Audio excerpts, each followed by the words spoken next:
So welcome all to the second session of our Political Thought Seminar sponsored by the Middle East Center at St. Anthony's College, Oxford. It's really a pleasure to have with us today Professor Madawi al-Rasheed and Professor Pascal Menoret, both speaking on Saudi Arabia and religion, specifically in Saudi Arabia. My name is Faisal Devji, and I'm joined by Usaama al-Azami. The both of us are conveners of the seminar, and let me just say a couple of words about how we will proceed. Usaama will shortly introduce our speakers. We will have the talks by Madawi, followed immediately by that by Pascal, and then take questions at the end. If you have questions, please write them in the Q&A box or in the chat box, and we shall come to them. And don't wait until the end of the talks. You can write your questions anytime during them. So much looking forward to this second session, and over to you, Usaama. Thank you so much, Faisal, and welcome everyone, and especially a warm welcome to both Madawi and Pascal, beaming in from Madawi. Of course, is a local for us, and sometimes a local for us within Oxford. You've come in and spent time with us quite a few times, and Pascal is beaming in from the northeast of the United States.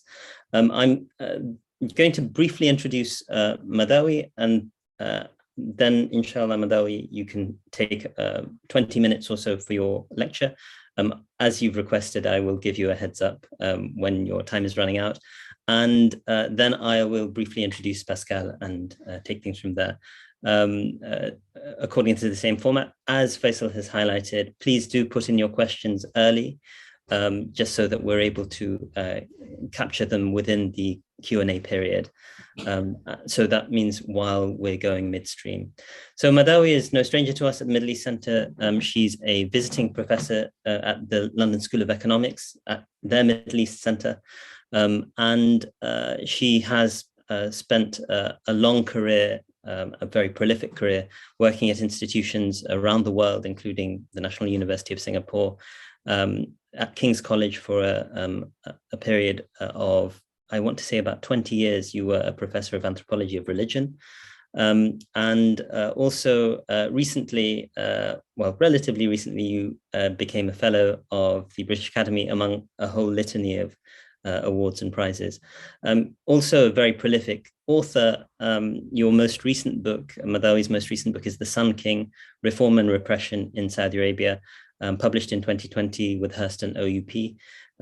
But in addition to academic writings, books, journal articles, she's also very prolific in the media space. So very much in a sense, a public humanities scholar, an engagé scholar, shall we say. So with that, we look forward to your presentation on Saudi Arabia. Thank you very much. Thank you, Usaama, and thank you, Faisal, for organizing this timely seminar. Islamic political thought is extremely important at this specific moment in the contemporary history of the Muslim world in general, the Arab world, and specifically Saudi Arabia, our case study today. The title of my presentation is the Islamic Reformist Movement in Saudi Arabia, and it is between the violence of the minority and the apathy of the majority. I'll explain my title in due course. But let me start by just a little definition to focus our mind. When we invoke Islamic reform, what do we mean? Who are we talking about? As far as I'm concerned, I regard Islamic reform as first an intellectual movement within the Muslim world in general and Saudi Arabia. Although Saudi Arabia is not usually associated with the term reform when it comes to Islam. But we shall see that Saudi Arabia has, its intellectuals, has joined the trend within the Muslim world that somebody might say not only started with the modern reformers. We always talk about Muhammad Abdul, al-Afghani, etc., but it has a very, very long long history that goes back to medieval times within the Islamic tradition. So first, it's an intellectual movement. It has its ideologues, and it has its discourses. In a way, it's a debating club within the world of Islam, in which participants are scholars, religious ulama, what we call recently also Muslim thinkers or mufakkir Islami, intellectuals, literate people who have entered the public sphere with their ideas and with their pen. Also, this intellectual trend in modern times has its advocates and it has its activism. So it's not only a theoretical position, a discourse, but it's also translated into activism by engaged religious scholars or intellectuals. So what is so reformist and what is so modern about these? We invoke the word modern, but I prefer to call them Muslim reformers or Islahiyun. And these people take a position when it comes to interpreting the body of the Islamic tradition, which consists of the Quran, the Hadith, and also what we call the interpretive tradition, meaning the old texts of old Islamic scholars, which is not sacred, but it is their interpretation. So it's a debating movement that looks at this body of knowledge that Muslims have accumulated over 14th century in order to reach a novel, some would say rational interpretation of these texts, trying to push aside anything that is not subjected to some kind of rational debate and discussion. So this is briefly, really, my talk is not going to be based on religious studies or theological arguments, but I would like to look at the political implication of this kind of trend or movement. So in all Muslim societies, from Malaysia, Indonesia, Africa, even among Muslims in the West, we find this kind of reformist tradition. And the scholars, the ideologues, if you like, argue against certain dominant positions within, I must say, the Sunni tradition. I'm not going to look at the Shia tradition, which has its own reformers, but this is beyond my expertise. So in Saudi Arabia, this reformist trend argues against an entrenched Wahhabi tradition, which had been the dominant religious tradition at the state level, I would say, since the 18th century, although Saudi Arabia had, especially its different regions, other traditions. But with the establishment of the modern state in 1932, the background to this Islamic reform movement is the Wahhabi tradition that is sometimes referred to as the Salafi movement. And there is a very big debate about whether the Wahhabis, all Wahhabis are Salafis or Salafis are Wahhabis. That's another debate. We could discuss it later. So basically in Saudi Arabia, what prompted me to look at this trend is when I was researching a book called Contesting the Saudi State, and I was looking at the dominant state religion, namely Wahhabiyya, and the offshoots that has sprung out of it. And in the last chapter, I reached, the book was published in 2007. And in the last chapter, I came across a movement that I called, the chapter is called Searching for the Unmediated Word of God. And this is basically what the Salafis claim. Salafis claim is that we reach God through his words without the mediation of anybody, of a religious scholar. We are all equal. If we are literate, pious, we could reach the religious texts and reach our own interpretation. So, but everybody does it, and everybody reaches a different interpretation, perhaps. So this trend that started, I would say, from the 1990s and developed in Saudi Arabia, they are called al-Islahiyun. And scholarly work on this trend had labeled them as the rationalists or the liberals. I prefer not to rely on such labels because they are really misleading. As scholars of Muslim societies and the Islamic tradition, I prefer to invoke the words they use rather than parachute a label such as the liberal Islamist or the liberal Muslims, parachute it and use it to describe people and discourses that may or may not correspond to this so-called liberal. So the word liberal, I don't think it travels well in other cultures, and we have to rely on the local conception of the self and the activity that those people are doing. So this trend that I would call the reformist emerged out of the kind of Islamism that dominated the Muslim world since probably the 1960s. And its advocates, just to give you some names, who have become prominent in writing about how to interpret the Islamic text within this reformist agenda. So people like Salman al-Auda, people like Abdul al-Hamid, and many others, Sulaiman al-Rashidi. And those people have dedicated a lot of time to write in a way that is accessible. So I would call some of them, with the exception probably of Salman al-Auda, as mufakkir Islami, as intellectuals rather than scholastic people who had traditional training in the Islamic sciences. But the trend combines the ulama and mufakkir al-Islami, the intellectuals who have obviously Islamic training and knowledge, but they work in professions such as Arabic literature or history or other fields that are not specifically related to theology.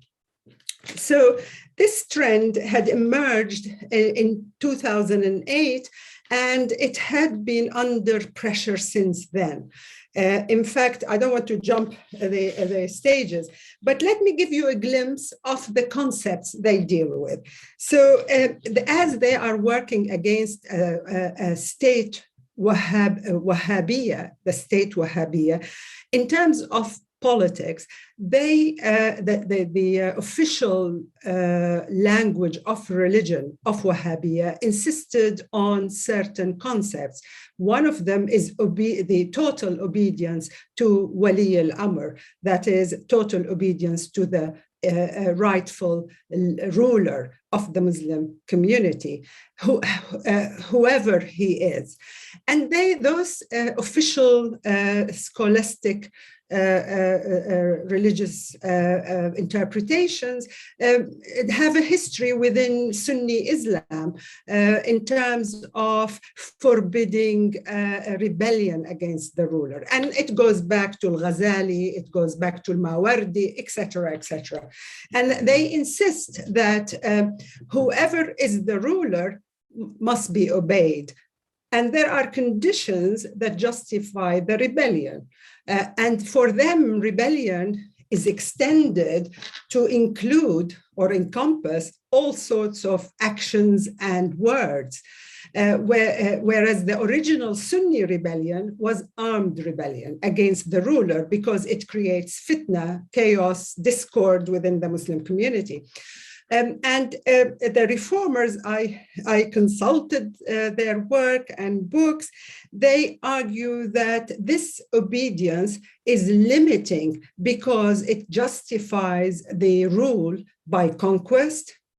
حكم الغلبة. That is, if you land in a city and you conquer it, then you are the legitimate ruler and we have to obey you. And they challenge that in their discourse. So mainly Abdullah al-Hamid has written over 20 books in order to discuss this.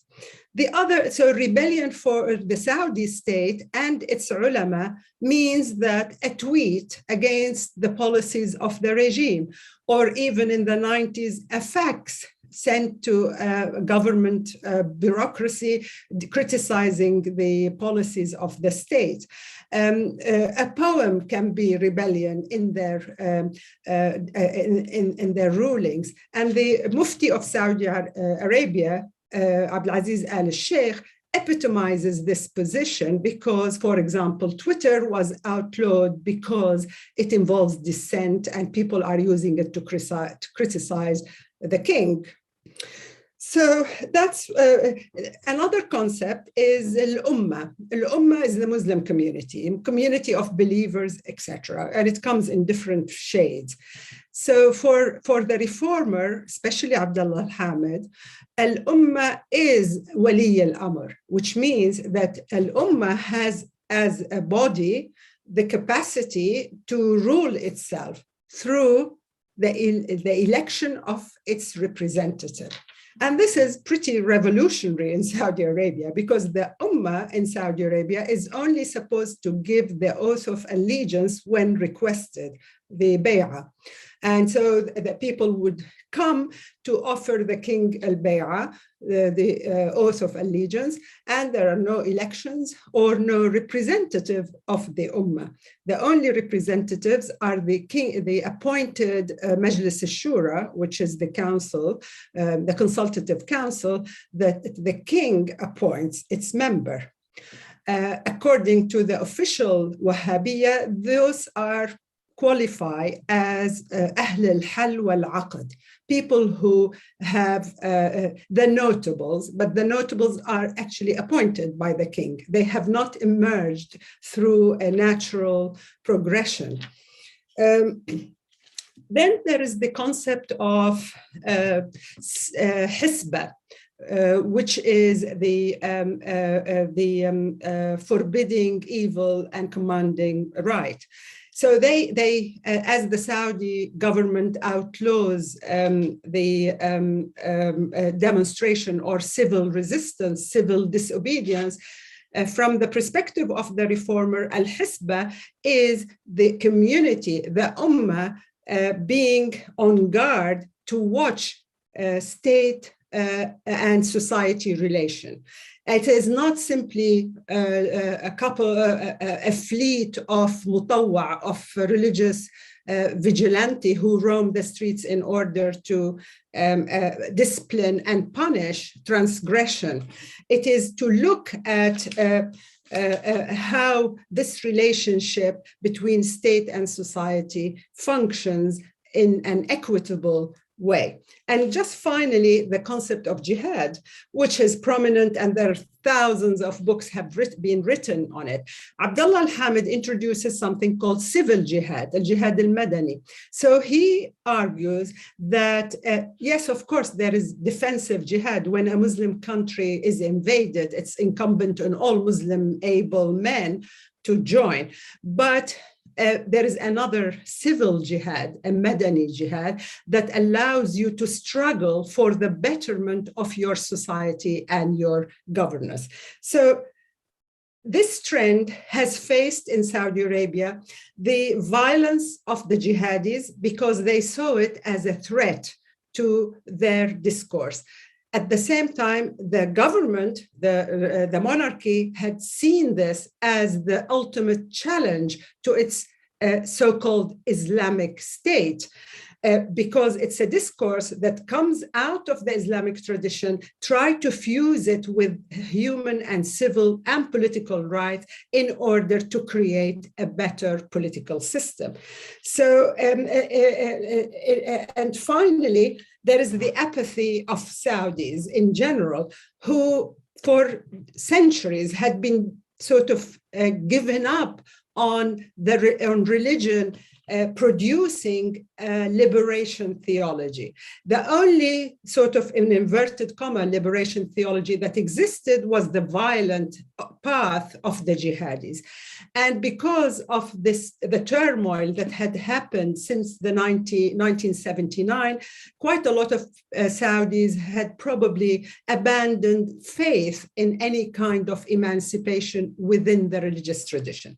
So the reformers are in prison since they were put on trial in 2009, and that went on until 2011. They were all sentenced to long prison sentences, and unfortunately, Abdul al-Hamid, one of the main ideologues, died in prison because of neglect.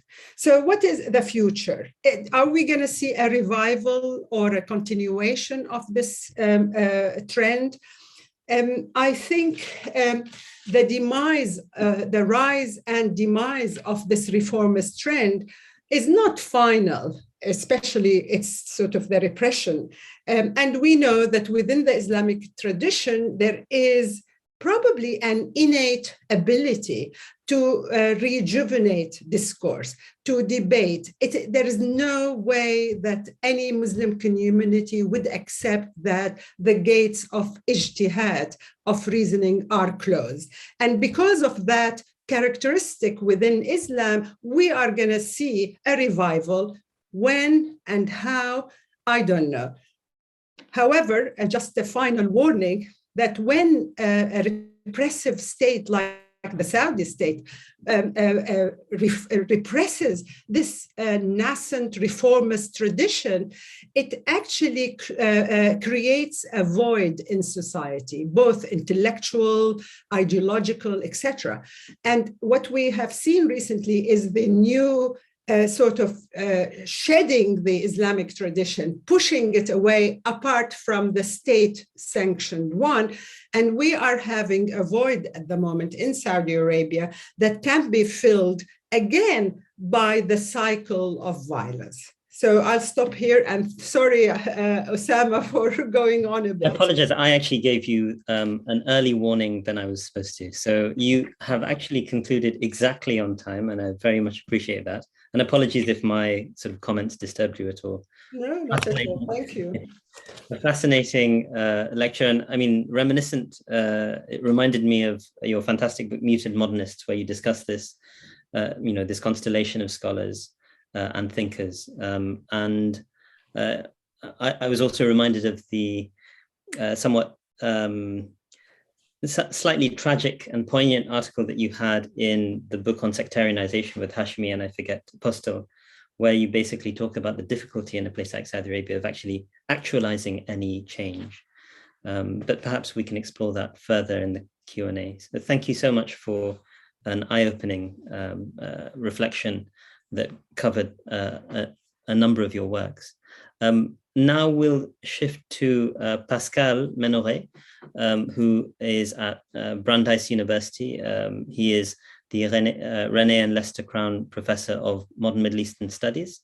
Pascal's teaching and interests include urban anthropology, infrastructure, protests, and ethnographic fieldwork. He's the author of 4 works, most recently with Stanford University Press, Graveyards of Clerics, Everyday Activism in Saudi Arabia. So very much in the same sort of space that we're thinking about for this seminar. Pascal has taught at Princeton, New York University, Abu Dhabi, and has conducted research at Harvard. And of course, most of your education took place in France. It gives us great pleasure to welcome you to the session. Please take the floor. Thank you. Thanks very much. Thanks, Usaama and Faisal, for the very kind invitation. It's great to be with you today, and it's a very great pleasure to see and to listen to Madawi al-Rasheed. Thank you very much for your presentation. I'm really happy to be here with you. So I'm going to start with a fieldwork anecdote. When I was doing fieldwork in Riyadh in the late 2000s, I was on a French Foreign Office stipend. That was not a lot of money. The French state was not very generous with its PhD students. I was getting roughly 700 euros a month. But that was enough to actually make French intelligence officers think that they could invite me to work with them.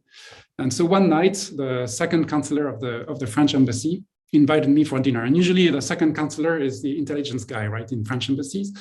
And that was a retired army general, and he had more than a veneer of culture. So the conversation was free-flowing and interesting. He dined and wined me. And then at the end of the dinner, his sidekick, a guy working with him, insisted to drive me home. And he asked if I could keep tabs on French converts living in Riyadh. So I said no, but the story stuck with me, right? And basically it leads me to my main question this afternoon in the UK. The question is, what's the point of studying religious activism or political activism in Saudi Arabia? And that's a real question at a time when social science research is being used by states to direct or inform various forms of the war on terror, and we're still living through the war on terror 20 years after its beginning. So I worked mostly on Islamic activism as a PhD student, but when I came to the US as a postdoc, I was very ill at ease with the idea that I would that I would write a book that might basically, help inform the war on terror. So I wrote my first post-PhD book on joyriding in Riyadh. And it was partly to eschew the kind of university to intelligence pipeline that you see in France, in the US, and I'm sure in the UK as well. And then a couple of years ago, I published Graveyard of Clerics, almost reluctantly. I made it as ethnographic as possible, and as I would say, politically toothless as possible, not in a bad way, but in order not to be informing that kind of global war. And so the book came out during the pandemic with a title that was not very inviting. Who wants to buy a book called Graveyard during COVID-19? So the book is kind of a dud, which is exactly what I hoped for. But basically what I want to do is to in response to that question, why studying Islamic movements in Saudi Arabia, I want to draw a broad landscape of three types of study of Islamic movements, three styles of studying Islamic movements in Saudi Arabia. The first style is basically what I would call the war on terror scholarship. And it's a style of studying Islamic movements in Saudi Arabia that portrays them as anti-liberal and therefore the enemy, right? And I'm gonna be very brief about this because it's pretty well known. You have scholars such as Gilles Kepel in France, Joshua Teitelbaum in Israel. In some ways, Egghammer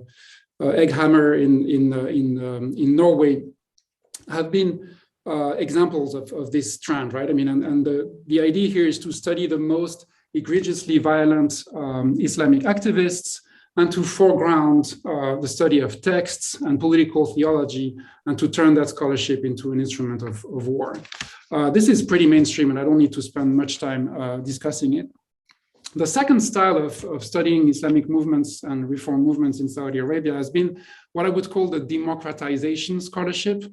And basically, its main tenet is that Islamic movements in Saudi Arabia represent a step on the road towards political reform and democratization, despite their sometimes anti-liberal leanings.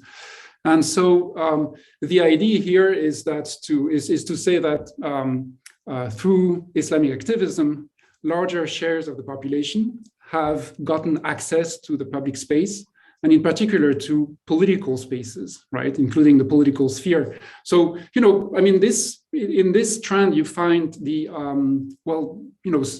Stéphane Lacroix's Islamo-liberalism thesis, right, and his emphasis on some of the reformers that Madawi al-Rasheed is studying, and on their liberalism, right? But you also find some of my work, I mean, belongs definitely to that democratization, or that almost transitologist thesis. You know, I mean, I worked a bit on the 2005 municipal elections in Saudi Arabia, and I analyzed the connections between Islamic activities, Islamic everyday activities in schools, in local mosques, and as a resource, as a political resource to organize and guide electoral participation. And in particular, I was fascinated by the way electoral campaigns were modeled after summer camp events that had been you know, organized by Islamic activists for a very long period of time. So that connection was very strong. The third type of scholarship is what I would call post-colonial scholarship.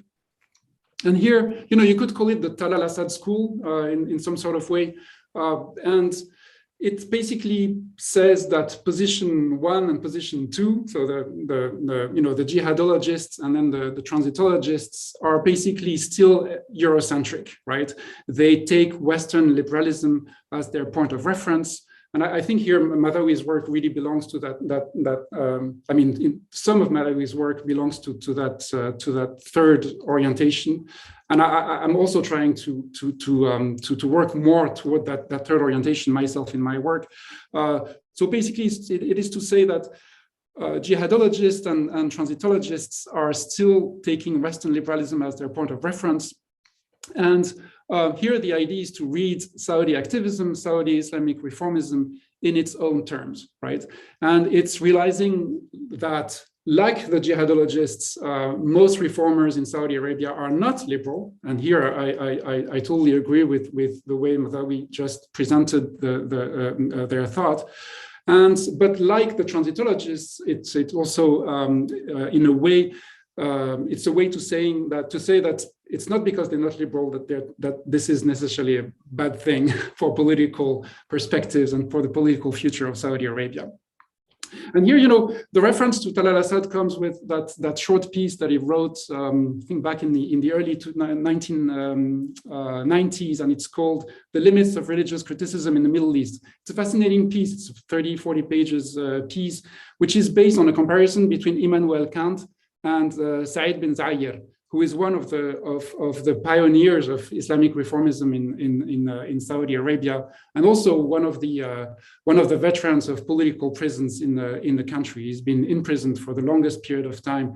And here, what Talal Assad does is that he sums up political liberalism according to Kant as follows, right? Argue as much as you like, but obey, right? So you have a conjunction of free speech and punctual obedience. And so the liberalism is based on the refusal of direct action, right? Enlightenment led to strengthening Western states and to, I mean, we also know that Enlightenment is connected with colonialism and with systemic racism in a very narrow manner. And also that Enlightenment was better in some sort of way, better than absolutism at making state authority convincing, right? So here, what Said bin Zayir is doing in his work and in his spoken word, because here Talal Assad relies on the sermon, on the taped sermon given by Said bin Zayir, I believe at the end of the 1980s. Basically, Said bin Zayir is saying, well, according to the Enlightenment, there is a right to criticize the ruler and a duty to obey. According to us, there is a duty to criticize and maybe also a duty to not obey in certain circumstances. So criticism is a duty, it's not optional. And you know, this goes back to the hadith: if you see evil, change it by your hand. If you can't, change it by your tongue. If you can't, change it by your heart, right? And so Islamic action here, and this is where I connect my work to the work of Talal Assad. Islamic action is direct action, right? So Talal Assad analyzes nasiha in his work. And basically, I mean, there are a lot of implications to his analysis of Said bin Zayir's positions. Nasiha, i.e., the duty to advise the ruler in matters of public affairs. And there are two conditions, according to Assad, to performing nasiha. The first one is to be knowledgeable, and the second one is to be kind, right? But kindness and knowledge are basically the preconditions to accessing the public sphere. So, I mean, this opens, this post-colonial direction opens a lot of really exciting prospects and really exciting theoretical avenues and perspectives. There are a few pages about the notion of slavery to God as a model of political persona and a model of political style. And here, you could reconnect also some of Sabah Mahmoud's work to that direction of thought. Slavery to God as a political model here is definitely opposed to mastery, which is the liberal ideal of political agency, autonomy, right? So in my own work, and here basically, how am I doing in terms of time? I have roughly about 6-7 minutes. Perfect. So in my own work, and this is my fourth point, if you will. What I've been doing in my fieldwork is that I've been looking, because of the difficulties of conducting ethnographic fieldwork on political activism in the conditions that Madawi al-Rasheed just summed up for us. I've been looking at politics through the prism of urban change and urbanism, and basically I've been looking at the urban fabric as a gate toward understanding the political sphere. And in particular, I've been looking at the movement from informal urbanism to formal urbanism as a movement of destruction, as everybody who's looked into urban renewal operations in the UK or in the US knows. And I've been looking also at suburbanization as the making of what Michel Foucault would call a disciplinary space, a space that has been ordered and organized, and in which each individual basically is put in their own small corner and asked to be predictable and to engage only in certain types of very limited activities. So my main question has been, how do you subvert a disciplinary space? How do you deprogram the infrastructure, right? And so in joyriding in Riyadh, I've been looking at, joyriders, al-Mufahatun, as those people who use speed as the main way to deprogram the infrastructure of roads and cars. In Graveyard of Clerics, I've been looking at everyday religious activism as a way to politicize suburban spaces, as a way to use suburban institutions, the mosque, the school, the summer camp, and the commute itself, right, as the one central suburban institution, right, the invisible institution of the time you spend in your car. So basically, they've been using these suburban institutions as spaces of organizing and activism. So I could give you, I can give you a few examples. Commute time could be empty time, right? It could be the very image of the individualization of society, of its atomization at the hands of the state and of the corporate state as well. But for Islamic activists, this time is not lost time. It's actually time regained. It's made plain and full by using the car as a political vector. So in Saudi Arabia, the car, as-sayara, becomes the smallest unit of the Islamic movement. And that unit is called al-Usra, in the Egyptian Muslim Brotherhood, for instance, the family. In Saudi Arabia, in the Saudi Muslim Brotherhood and in Saudi Sahwa movements, the Islamic awakening movements, there is that notion that to make an Usra, you need several sayarat to actually bring people toward that place, and that the suburban space and the commute time, it themselves are political resources. Same goes with school breaks, right? At school, these are not empty times, but there are periods of time to be used and invested political capital in waiting. Or summertime, same thing with the summer camps organized by Islamic activists since the 1970s. Not empty time, but time regained, time politicized. Here, basically, summer times are those spaces where you learn all kinds of political organizational moves and tactics that are recuperable in the public sphere once the conditions become ripe for collective action. Basically, Saudi Islamic activists, and that's the crux of what I've been doing in Graveyard of Clerics. I've been reawakening the graveyard, right? I mean, as Sahwa, as you know, the political the Islamic awakening movement happens within the Graveyard of Clerics, right? Maqbarat al-Ulama, and the Graveyard of Clerics is exactly what Madawi has been describing with, Wahhabism is the Graveyard of Clerics, right? It's that notion that clerics are put under a lid and that they're forbidden from engaging in basic public activities. And maybe I'll take a minute to answer the question I was asking in the beginning, if I still have 1 or 2 minutes. But what's the point of studying Islamic activism? It's only now, a year after starting this project, that I start to see the meaning of all this. And here I'm gonna kind of zoom out and change the perspective a bit.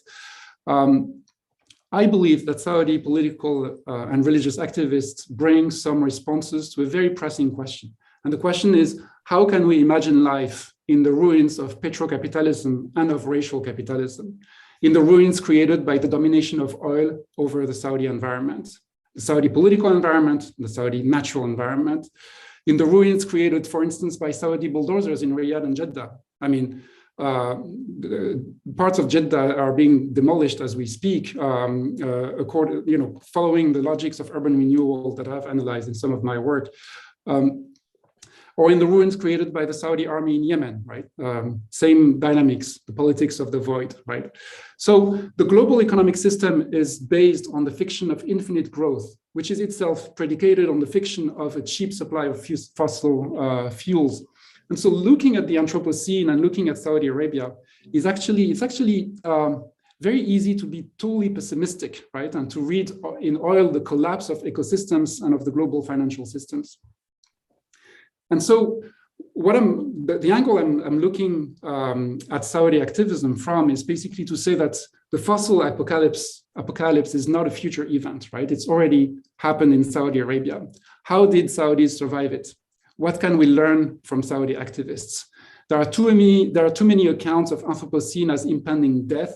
And basically what I propose is to look at instead how people already living through the apocalypse are organizing within the ruins, right? And so that, I'm starting to think about the notion of the petroptimist, the petrol optimist, and it's based on Emil Habibi's, it's a pun on Emil Habibi's very famous pessimist figure. So I'm looking at Islamic activists in Saudi Arabia as petroptimists. They lived through the political and economic apocalypse and found ways to organize in its ruins. Thank you very much. Thank you very much for both really fascinating talks. So again, to the audience, do type in your questions in the Q&A or the chat box. And I have a couple, but I know Usaama has one as well. Do you want to begin, Usaama? I'd be happy to. I've got a lot of questions for two outstanding scholars on Saudi Arabia, and I actually lived in Saudi Arabia for a period as well, so I have an abiding interest in Saudi Arabia. Perhaps I can ask something which has sort of straddles both of your talks to a certain extent. This discourse on rebellion and the notion of obedience. So you've both basically said that this can be anchored within the Islamic tradition and is weaponized in different ways by different actors. The states want to emphasize the absolute necessity for obedience, and the people like Abdul al-Hamid or other activists will point out, no, actually Islam legitimates activism and amr bil ma'ruf and nahy anil munkar. And I just wanted to ask both of you if you thought that there had settled a particular position, or is it constant contestation? And if you're willing to perhaps prognosticate in the direction of travel for the ideas about obedience versus amr bil ma'ruf and nahy anil munkar as a point of contest. Thank you, Usaama. And thank you, Pascal, for a very, very inspiring presentation that sums the study of Islamic or Islamist movement from the time it started. But just to respond, as you were talking, about how you came to study Saudi Arabia and the Islamic activism. I think I have a different story because for me, it's very personal. As I grew up in Saudi Arabia, I was introduced and indoctrinated in the official religious curriculum. So for me, it's not only about democracy, about jihad, about hisba, about the war on terror. It's about little fatwas that I remember and I was supposed to abide by. So for example, I mean, it moves to the absurd. As a young person living in Saudi Arabia, you are told how to comb your hair as a woman. So we can't comb it on the side or have a parting on the side. And this is a fatwa in the big manuals, if you like, that if you part your hair on the side, it is called tashabbuh bil kuffar. We're imitating the infidels. And it goes down to the minute details of your life. So I was fascinated by this. And obviously, as a child, you don't think about it. But as I grew up, I wanted to explore the meaning of this and what it does to disciplining the body, disciplining your mind, and also instigating obedience and mitigating against rebellion. So it starts at the level of disciplining the body. And that is the official religious curriculum. And then there is, as you grow up, you are introduced to ta'at wali al-amr. If in school, every morning, but also on television, when television started in the 60s, and now you get it in mosque sermons, you get it everywhere. You get it in tweets, as well as the Mufti used to tweet, and many others. So basically, yes, between rebellion and obedience, there is a spectrum of activities that people could do. Pascal focuses on these rebellions that, if you're looking at a grand revolutionary scenario, they are not. But there are ways for people to break the constraint of the heavy-going discourse of obedience and sanctions against digression. You can't. And therefore, the rebellion, as the Islamic classical scholars theorized it within the Sunni tradition, there are different views. But the Saudi position now builds on the Wahhabi position, which itself started as a rebellion. So basically, these are cycles. In the 18th century, Muhammad ibn Abdul Wahab called for jihad to establish the Islamic State and called for a rebellion against the Ottoman Sultan in Istanbul, because the Ottoman state was described as Dawla al-Kafira, al-Mubtadi'a, which means the infidel state that has innovations, mainly because they were Sufis or encouraged Sufism in the Ottoman Empire. So the original rebellion of Muhammad ibn Abdul Wahab was armed rebellion. It was called a jihad against the unbelievers. And the unbelievers were not the Christians and Jews, as many people would tell you. They are other Muslims, and they are not even the Shia. They are Sunni Muslims. That's the beginning of the Saudi jihad against Sunni Muslims in the Hijaz, in the other villages, oases. So the act of rebellion of the 18th century was justified, but then once the rightful Muslim leader got established, the Al Saud, then rebellion has to be outlawed. And then rebellion, only in the Wahhabi tradition, we see that this word rebellion is overstretched to include peaceful action, peaceful giving your opinion, civil disobedience. So, for example, demonstrations are banned in Saudi Arabia, but people like Abdullah al-Hamid use the concept of rahat, group of people. So, and he gives examples from the Islamic tradition. So if you have something to say to your ruler or leader, you don't go on your own because you are mustad'af, you are weak. You bring a lot of people and you all go together because there is strength in numbers. And this he calls a rahat is actually a demonstration in modern day. So there is quite a lot of fusion with the old Islamic traditions that relate to obedience and rebellion and modern terminology. But that doesn't justify calling them the Islamic liberals or using these kind of words, as Pascal said. We have to understand them within their own context and within their own terminology. Thank you very much, Madawi.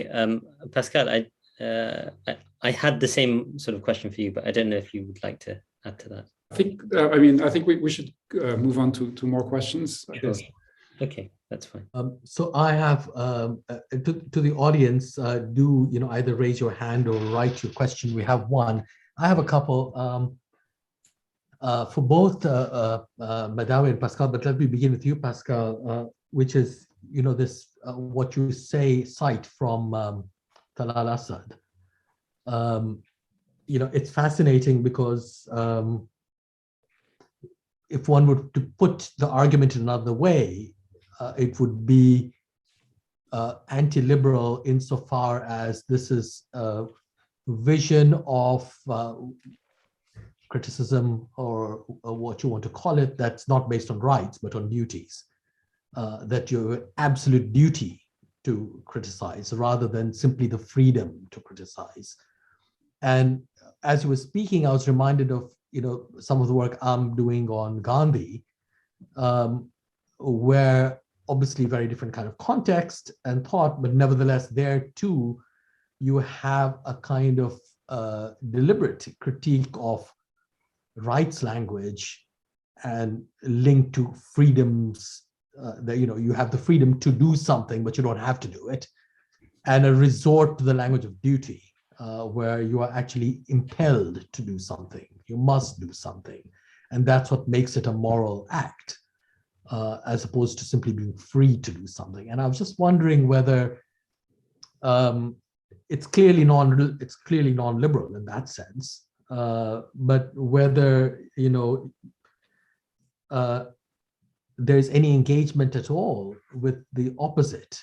And this goes to Madawi as well. I entirely agree with you that we shouldn't simply loosely call people liberals for this and other reasons.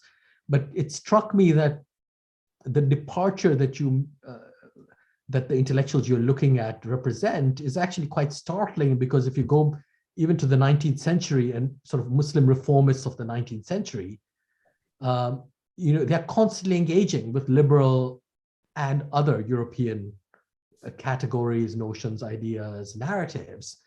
And here you seem not to see that at all. So it's actually detached even from this earlier Muslim reformist tradition, as far as I can tell.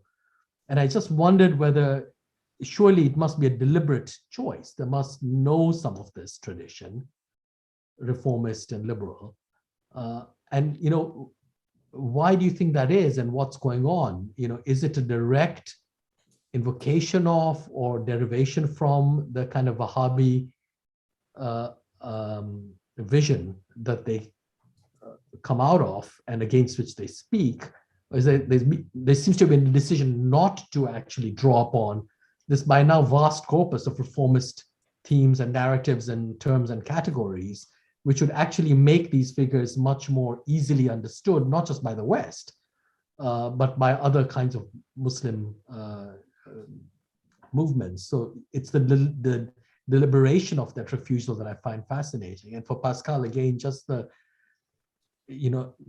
if there's anything that could be said about the explicitly anti-liberal nature, not just that they don't happen to be liberals, but they actually have an argument against it, insofar as there is a critique of the idea of rights and freedoms, and a much more, since you mentioned Foucauldian type idea of when he writes about parhesia and the duty to dissent, even if it is at some risk to yourself.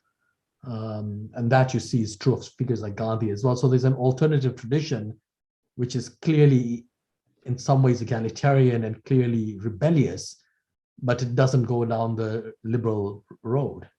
Sorry for a rather mixed up, but question to you both. Well, I think, Faisal, you put your finger on a very, very important point. First of all, the context of Muhammad Abdo and the others is different. They were trying, in my view, and in the view of many of the Saudi reformers, to make Islam palatable.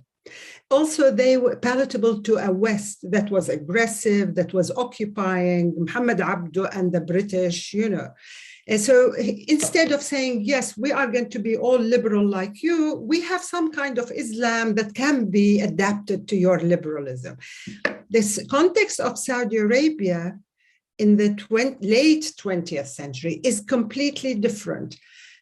So basically, yes, all the reformers are aware of Muhammad Abdo, of the others, of al-Afghani and all of them. But it's a completely different context. We have a Wahhabi state in Saudi Arabia, and they, like me, they were indoctrinated in the tradition of the Wahhabis. And in fact, they mastered, their language, the discourse, but they were able to emerge out of that tradition rather than an attempt to please some kind of colonial power and say, and also for Muhammad Abdo and the others, the biggest question is the colonialism, the occupation of Muslim land, and the introvert sort of looking inside your tradition to say, why? What happened to us? How have we failed? Why are we in this situation? In Saudi Arabia, it's a completely different context. Like 100 years later, you have the power of an Islamic tradition called the Wahhabi tradition, whether it's Salafi or not, sitting and perpetuating injustices. So in terms of the duty, yes, I wouldn't even go as far as, for example, calling them the post-Islamism of, for example, Asif Bayat that he observed in Iran among the reformers there. I don't think it's a discursive tradition that can go in cycles. And it's not like, oh, now we've finished with Islamism, we're moving to post-Islamism because those people are talking about rights rather than duties, duty to obey. But I think it is an intellectual mutation that is local. And that's the difference between them and reformers, such as the one that emerged towards the 19th century, end of the 19th century in places like Egypt, Syria, and India, and Indonesia, and everywhere. That might mean, if I might just interject here, Madawi, that you're right, of course, that these are not figures who are arguing against colonialism, but in a way, what their emergence then tells us is that the post-colonial moment or the way of thinking about, what Pascal was describing of Islamic reformists or whatever you want to call them in colonial or post-colonial terms simply doesn't apply here. This is not an issue, and I find that a quite important suggestion that even though in the Western Academy, we are inundated with talk about empire and colonialism and either post or decolonial stuff, in fact, it might be the case that the figure of the colonial is just not part of these debates at all, even in some extenuated way, like American empire or something like that. And that actually is quite, it's a kind of fascinating, it's more interesting than the Asif Bayat model of post everything, post Islamist as opposed to in comparison to post colonial or postmodern or post whatever it is. Yeah. Well, I mean, as you said, there is an awareness of global power and inequality and also domination in the writings of Abdullah al-Hamid and the others. But the focus is really on, they are arguing against a hegemonic Wahhabi tradition that had deprived people of their rights and inscribed certain duties that they object to, basically. But yes, it would be an interesting case because, you know, I mean, when we talk about colonialism in the context of Saudi Arabia, it's different from, you know, the direct colonialism. We don't want to go into that. But I mean, the domination, the hegemony, American hegemony in Saudi Arabia, that is, you know, a felt reality. They can't escape it, those reformers. Can I interject on this sort of Saudi, in a sense, different set of circumstances that you're thinking about when it comes to the colonial condition? So, I mean, it's true that Saudi Arabia obviously hasn't experienced colonialism in the way that many states, Egypt or, you know, South Asian states have, but it's kind of experienced something almost the opposite, where the Wahhabi sort of regime, which is thoroughly Islamic of a kind of Islam, obviously it's not sort of, I'm not suggesting that there's one kind of Islam and it's Wahhabi Islam, but that was actually propped up by US power and those intimate relations based on the fact that there was so much oil there. So there is a kind of a liberal underlining or a liberal underwriting, you could say, of the Wahhabi project in an ironic sense, which, you know, I think about sometimes when we think about sort of a post-liberal space. Liberalism, as Uday Mehta and others have observed, is intimately integrated into empire building as well, right? Historically speaking, and scholars talk about the liberal colonial state. And this is just a subtle alternate form of colonial domination, potentially, where the Wahhabi state, which is the proximate interlocutor for these activists, it may be seen as an extension of a liberal project, potentially. But for these people, that, you know, secondary sort of like hegemon is not the proximate cause of their suffering, in a sense. So that's why, I don't know if that's a useful way of framing this situation. Well, I mean, you're right. The Wahhabi tradition actually became very useful to the so-called liberal state, the United States, Britain. I mean, it was, but you know, the interesting thing is the militant part of the Wahhabi tradition that was that endeared itself in the Cold War as a force among Muslims to fight other social and political movements, and that is from the 1960s. It was, but it wasn't only the Wahhabi tradition. We see also like evangelical Protestant groups who benefited from that Cold War period, and they were seen as a counter current to, for example, you know, leftists, etc., nationalists. So it was the, you know, weaponization of religion during the Cold War that made the Wahhabi extremely useful for a colonial or imperial, whatever you want to call it, project. But yes, I don't know how Pascal perhaps has a take on this.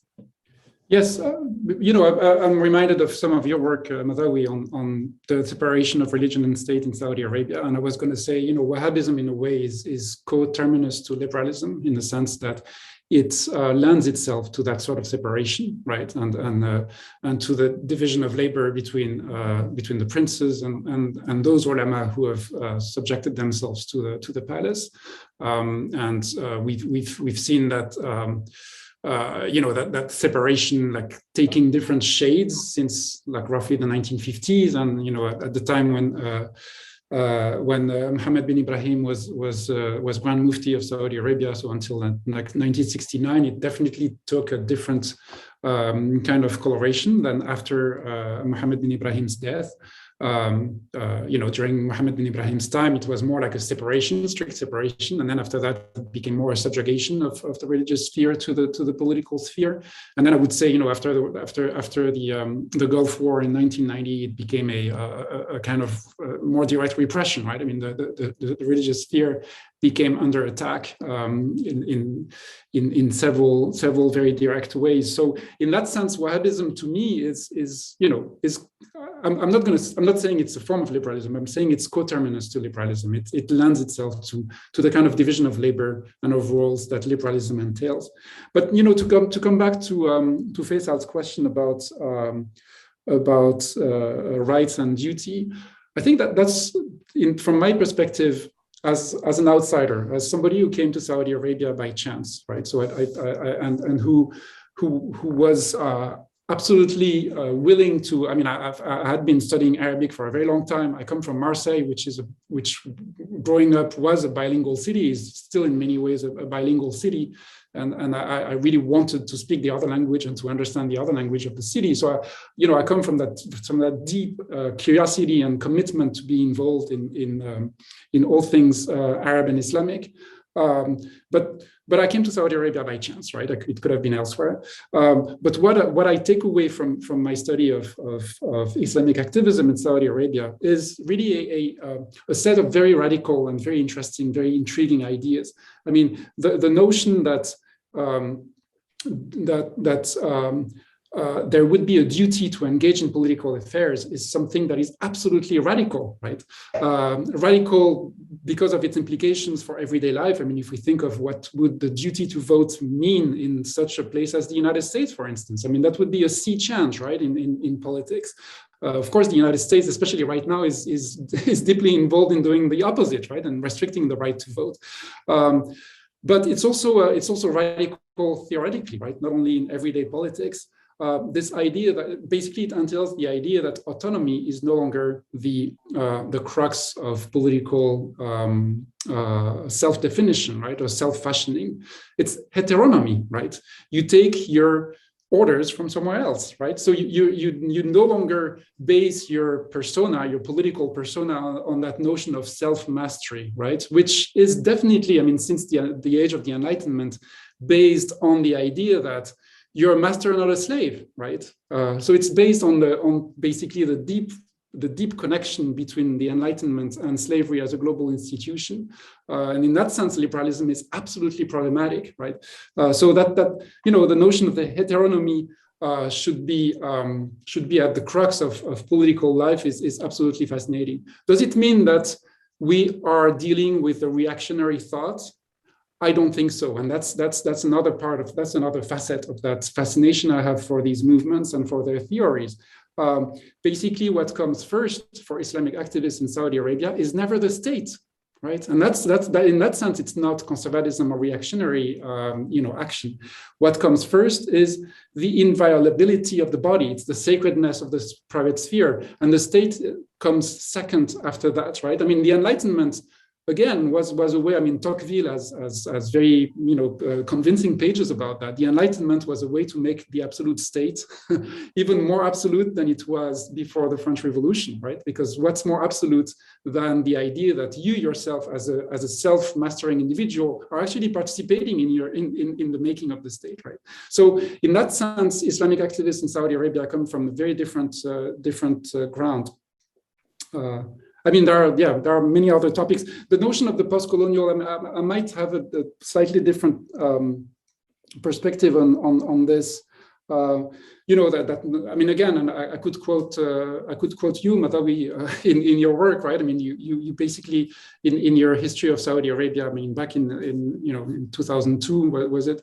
Or 2001, you criticized that idea, that notion that Saudi Arabia hasn't been colonized, right? I mean, there has been a British protectorate in 1915. In that sense, I mean, it's not that much different from what was going on around the Gulf at the same period of time. It's a matter of length of time, but the operations are very similar. And then the 1933 oil concessions are absolutely key in the making of contemporary Saudi Arabia, right? And so this is some of what I've been working on very closely on the unmaking and remaking of Saudi society, of Saudi spatial, of Saudi urban spaces and of Saudi spaces themselves through US presence and influence is absolutely key. And here, my slight difference is that I look at everyday politics. So I look at those activists who are inspired by, I would say, mainstream Sahwa discourse, and not necessarily the most reformist among them. And I would say, mainstream Sahwa is very much preoccupied with the idea of the post-colonial. And it's very much preoccupied with the notion that Saudi Arabia is a quasi-colony of the United States, and it needs to be liberated, right? I mean, when you read or listen to Salman al-Uda in the 1990s, Safar al-Hawali in the 1990s, Nasser Omar, even very recently, Mohammed al-Hudayf, I mean, these ulama or activists are all committed to the notion to a notion of decolonial activism as well. Oh, thanks, Pascal. We have two questions, but I just want to, both for Madawi, but before I read them, I just want to say that on the question of colonialism, of course, even where it happens, and it happens most places, directly or indirectly, it's a question of at what point does the category cease to be analytically and politically viable? So I've been looking recently at the emergence of Bangladesh in 1971. In my view, if 1947 is the beginning of the post-colonial state with India and Pakistan, the first two decolonized countries, 1971 with Bangladesh, you have the end of the post-colonial moment. All the states that were once colonial have formally at least become independent. But Bangladesh is a new kind of emergence because it emerges against the post-colonial state, not against it. It's not its enemy is not the colonial state. And to this day, when you look at its national narratives, it's nothing to do with colonialism, even though, of course, it's a product of colonialism. It has come about by destroying the post-colonial state. And that's what I find interesting, that, in that kind of situation, you seem to have the beginning of a new political logic, coming not out of anti-colonial movements and independence, but out of civil war, civil war fomented within the post-colonial state itself. And clearly the links back to empire are evident. I mean, who's to argue against them? But at a certain point that the term and the idea cease to be viable. And I find that quite interesting. How and why that happens and where it happens. Obviously, it doesn't happen everywhere, but that was the thing. And I also agree with the idea that you move from a situation of slavery, as it were. You're compelled to do something, where slavery becomes a site of, if you will, freedom, because you have a duty to resist. In both cases, you're obeying. In one case, you're obeying in the way that Madawi was describing it. You have to obey the king.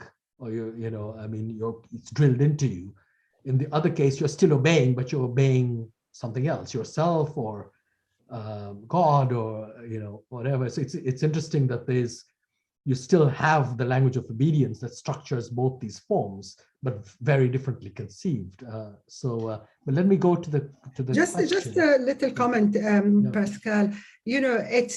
Obviously colonialism comes in different shapes, but in the Sahwa movement, as much as the nationalist or the leftist movement in Saudi Arabia from the 1950s, I mean, there was an awareness, a strong awareness of the subservience or the domination of Saudi Arabia by Britain first and the United States later.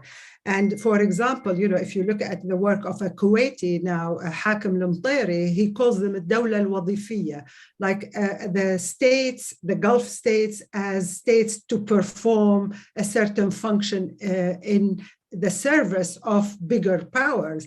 So, 1990, the biggest crisis was the invitation of the US troops to Saudi Arabia to defend the country against a possible invasion by Saddam Hussein. So that is the critical moment. But to think that in response to Faisal's comment about Muhammad Abdul and the modern reformist trend within the Arab Muslim world, I don't see the reformers in Saudi Arabia arguing or wanting to make Islam palatable to a Western power that is occupying them with troops on the ground. I think that's what I meant. But the awareness of the subservience, I mean, with Juhayman Lataibi, even the one who occupied the mosque in 1979, the first thing is that the Saudi king breached one sacred, injunction, and that is his subservience to the West. So there is an awareness, but I mean, to invoke these post-colonial or post-Islamist is very problematic. I think we probably need another hour to discuss their applicability across countries. Faisal, do you mind if I interject briefly and just ask? I understand we have a couple of questions in the Q&A. This is kind of more for Pascal, but it echoes what you're saying, Madawi, as well. I mean, I very much agree with both of you that, in a sense, using the liberal lens as a kind of mi'yar, as a yardstick for assessing the quality of a certain idea. I mean, I'm reminded of Albert Hourani's, book, a very important book, obviously, for his time. But in a sense, talking about, these thinkers, they're kind of second-rate thinkers. They're not really, the very best. But because he's assessing them against kind of a liberal tradition, which he sees as sort of mature, but that maturity is part of the colonial sort of like context, naturally. And I think in some respects, both of you seem to be, invested in a kind of, I mean, you've described it as post-colonial. Some of you have used decolonial, sometimes that. I like Ramon Grossfogel at Berkeley talks about the fact that, look, all of these decolonial discourses that he himself is so invested in, he considers them to be completely independent of the sort of like the post-colonial ideas of people like Foucault, they've been derived from Foucault or by Said or by others. And in a sense, I think there's an importance to giving value to these thinkers in their own contexts, recognizing that they are inevitably going to be reacting to global hegemonic forces, but they deserve the same kind of respect that we would give a Rawls or a Kant or whatever in that sort of context. And I think that that's very worthwhile as an enterprise, personally, for what it's worth. Well, I mean, one thing, just a quick note, Evans Pritchard from Oxford, when he went to study the newer religion, he came across something or somebody or a figure or a spirit called Kuth. And he was struggling to translate it to a Western audience. So he called it the newer God. Although the idea, the concept of a God for the newer in the southern Sudan doesn't exist. But this is the problem of translation. This doesn't mean that we rule out any kind of engagement with world universal concepts. There might be, but to think that we could come across something in the Islamic tradition and label it for a political reason. As Pascal told us, there's the jihadology industry, then there is the sort of transitional advocates like, if we want to see democracy in the Arab world, we really need to promote those or support those liberal Islamists. And this is a political project for a Western audience. It's not possibly the main concern of the reformists I talked about. They're not trying to make themselves, liked or appreciated by a Western audience. Although Muhammad Abdul did and was forced to do that because of the crisis of of Egypt, of the Muslim world. And then he was dealing with a British administration on the ground, changing the law of Sharia, etc., introducing constitution. All these kind of things are not there in Saudi Arabia, although now they are, beginning to manifest themselves. Thank you. Yeah, no, thanks. It almost seems as if it's the Saudi state that has actually turned back to the 19th century in its attempts to. Well, yes.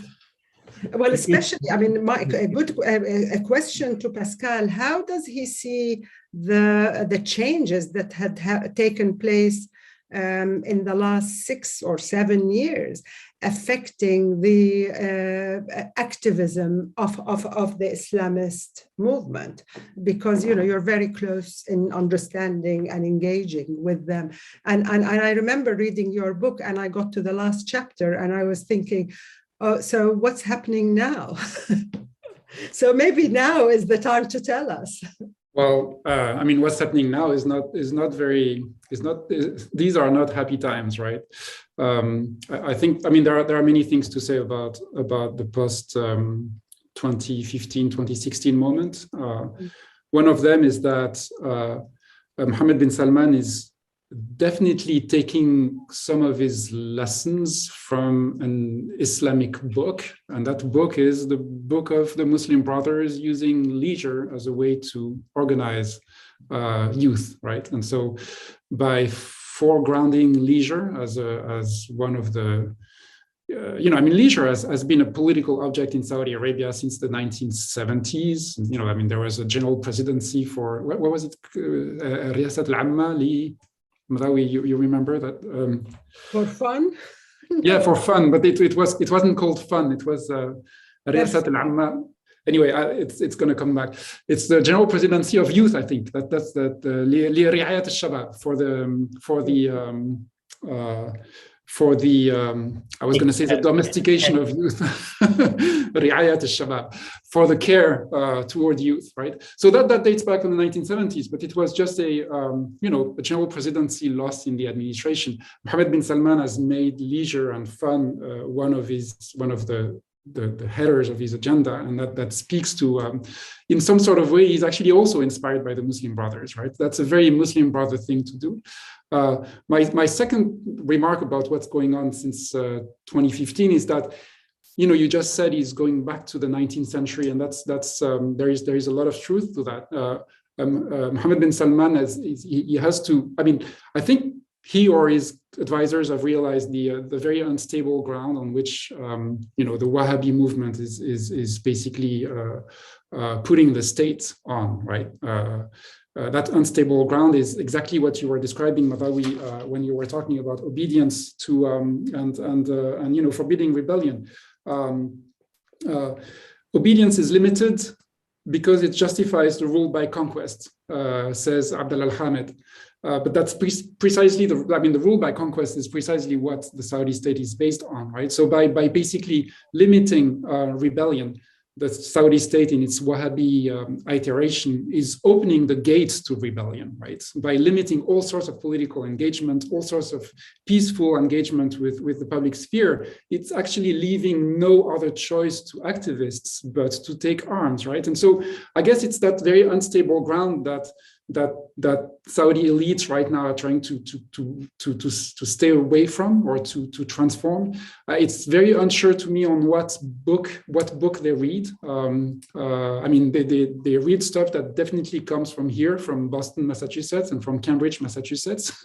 They're pretty certainly inspired by, the Boston Consulting Group, the Harvard Kennedy School. I mean, there has been a back and forth of experts between these different institutions since the 1950s, 1960s, but it's become even more prominent. So they read from the neoliberal book, but I don't see this as becoming a political project, right? So, my sense is that the ground they're trying to stay on is actually as unstable, if not more unstable, than the ground, the state of Al-Malik Abdullah was based on.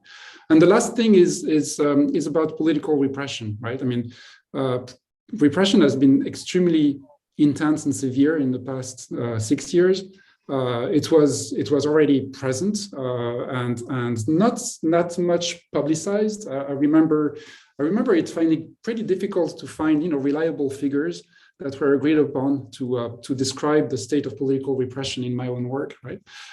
So it's become even worse. And I think one of the things that comes back very often when you talk to activists and activists in abeyance, right? I mean, activists waiting to go back to the fore, because right now, I mean, nothing is really going on inside the country. But one item that comes back pretty often is the fact that you used to know where the red lines were during King Abdullah's rule. Now the red lines are still there, but you no longer know where they are, right? And so it's become way more difficult to actually engage in political action in the public sphere because every single movement is actually being criminalized right now. Yes, but I can see the kind of resistance that is being staged already to this situation. If we're thinking, oh, well, they're going to do mosque sermons, distribute it online, etc. That's not what is going on. But you could see every leisure activity and fun and concert is marred by one important and sad thing, and that is sexual harassment of women.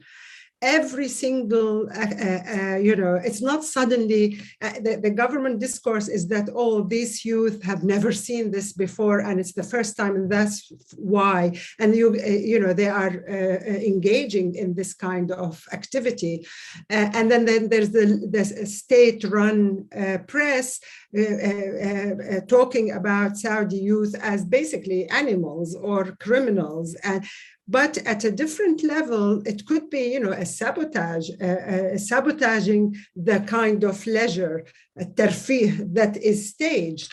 And unfortunately, women will pay the price of this simply because, there is no mosque imam who could fire, words against the illegitimate ruler, or takfir, or, sermons, or summer camp, where they could tell the youth, this is not the rightful Dawlat al-Tawheed, the state of monotheism. But now it's appearing in different ways, which reminds me of what happened in Egypt in 2011, when women, if they participated in political activism, they got punished. In Saudi Arabia now, if they participate in state-sponsored leisure and fun, they are punished because those men can't get to the state in the traditional resistance that we have studied, and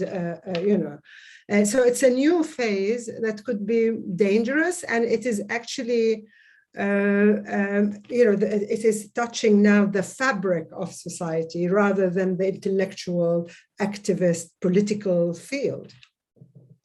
That's really fascinating, both these comments, Pascal and Madawi.